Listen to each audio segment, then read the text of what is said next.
नमस्कार दोस्तों। आइए आज हम लोग जो है संविधान से संबंधित महत्वपूर्ण प्रश्न पढ़ेंगे, क्योंकि संविधान एक ऐसा सब्जेक्ट है कि कोई भी एग्ज़ाम होता है उसमें ज़रूर यहाँ से प्रश्न पूछे जाते हैं। तो आइए हम लोग समय न लेते हुए पहले प्रश्न पे आते हैं। संविधान सभा के चुने हुए अस्थाई अध्यक्ष कौन थे? यहाँ केयर करना है, क्योंकि ये प्रश्न जो है बहुत डाउटफुल लोगों को करता है, बहुत दिक्कत भी करती है, क्योंकि इसमें अस्थाई और अस्थाई में कन्फ्यूज़न होता है लोगों को। तो यहाँ आप लोग एकदम कोई कन्फ्यूज़न नहीं कीजिएगा, क्योंकि इसमें अस्थाई पूछा हुआ है। तो इसका जो करेक्ट आंसर सही होगा तीसरा ऑप्शन यानी सी, डॉक्टर राजेंद्र प्रसाद। अगर यहीं पे आपसे अगर पूछ लिया जाता कि अस्थाई अध्यक्ष कौन थे, तब आपका आंसर सही हो जाता डॉक्टर सच्चिदानंद सिन्हा। ओके, अब हम लोग जो है दूसरे प्रश्न पे चलते हैं। दूसरा प्रश्न है, भारतीय संविधान सभा की स्थापना की गई थी। भारतीय संविधान सभा की स्थापना की गई थी। तो ये 4 ऑप्शन दिए हुए हैं, इसमें से आपको बताना है कि कौन सा ऑप्शन इसमें सही है। तो पहला ऑप्शन है 10 जून 1946 को, दूसरा ऑप्शन 9 दिसंबर 1946 को, तीसरा ऑप्शन है 26 नवंबर 1949 को, और चौथा ऑप्शन है 26 दिसंबर 1949 को।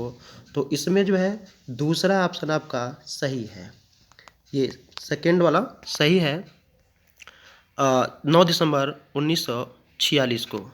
ठीक है, अब हम लोग जो है प्रश्न नंबर तीसरे पे चलेंगे। भारतीय संविधान कब लागू हुआ था? अगला प्रश्न क्या है कि भारतीय संविधान कब लागू हुआ था?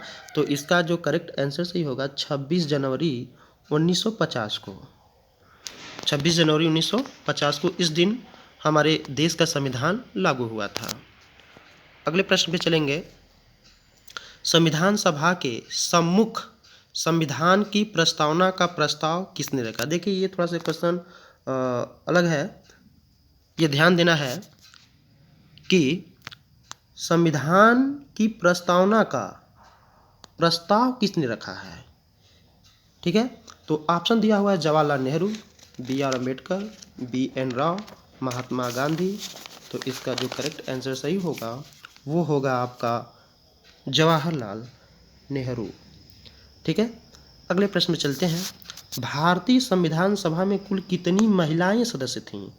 वैसे तो कुल सदस्यों की अगर संख्या देखा जाए तो टोटल सदस्यों की जो संख्या थी 389 थी। तो इसमें प्रश्न पूछा है कि महिलाएं कितनी थी? तो इसमें महिलाओं की जो संख्या थी वो थी 15। अगर कुल आपसे पूछ लिया जाएगा तो 389 बताएंगे कुल कितने सदस्य थे, जिसमें 292 प्रांत से और 4 कमिश्नरी क्षेत्रों से इस प्रकार से बटे हुए थे। अगले प्रश्न पे हम लोग चलेंगे, प्रश्न नंबर 6वें पे। प्रश्न नंबर जब हम लोग 6वें पे चलेंगे तो इसमें लिखा हुआ है कि भारत का संविधान सभा ने राष्ट्रीय ध्वज को सर्वप्रथम कब स्वीकार किया था? तो ये बहुत इंपॉर्टेंट प्रश्न है। राष्ट्रीय ध्वज को सर्वप्रथम कब स्वीकार किया गया था? तो इसका जो है करेक्ट आंसर सही होगा 22 जुलाई 1947 को। 22 जुलाई 1947 को। अगले प्रश्न पे चलेंगे हम लोग जो है, संविधान सभा के संवैधानिक सलाहकार कौन थे? संविधान सभा के संवैधानिक सलाहकार कौन थे? तो इसमें 4 ऑप्शन दिया हुआ है, तो इसका करेक्ट आंसर सही होगा BN राव थे। कौन थे? BN राव। अगले प्रश्न पे चलेंगे, भारत की संविधान निर्माती सभा के अध्यक्ष। देखिए प्रश्न ध्यान दीजिएगा, प्रश्न लिखा हुआ है निर्माती सभा के अध्यक्ष कौन थे?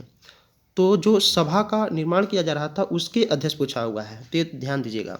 इसका जो करेक्ट आंसर सही होगा वो होगा डॉक्टर राजेंद्र प्रसाद। क्या होगा? डॉक्टर राजेंद्र प्रसाद, यानी कि पहला आंसर सही है। अगले प्रश्न पे चलेंगे, क्वेश्चन नंबर 9 पे।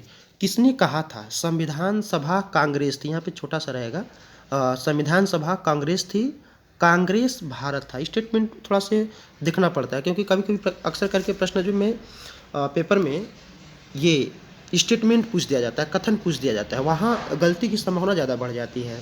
तो ऐसे प्रश्नों को आप ध्यान से देखेंगे तो इसका जो करेक्ट आंसर होगा वो होगा ऑस्टिन। ट रहेगा त की जगह, ये ऑस्टिन सही है। अगले प्रश्न पे चलेंगे, भारत का संविधान अंगीकृत एवं अधिनियमित हुआ था? ये पीसीएस के भी पेपर में पूछा गया है प्रश्न।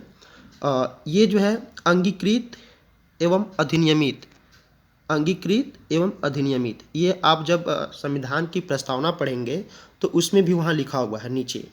तो वहाँ पर जब आप देखेंगे तो उसमें लिखा 26 नवंबर 1949। अगर वही संवत में पूछता तो विक्रमी संवत 2006 हो जाता है यहाँ पे। ठीक है, तो इसका जो करेक्ट आंसर सही हो जाएगा 26 नवंबर 1949। धन्यवाद। कृपया आप लोग मेरे चैनल को सब्सक्राइब करें। अगले वीडियो के लिए आपको जल्द से मिल जाएगी। धन्यवाद।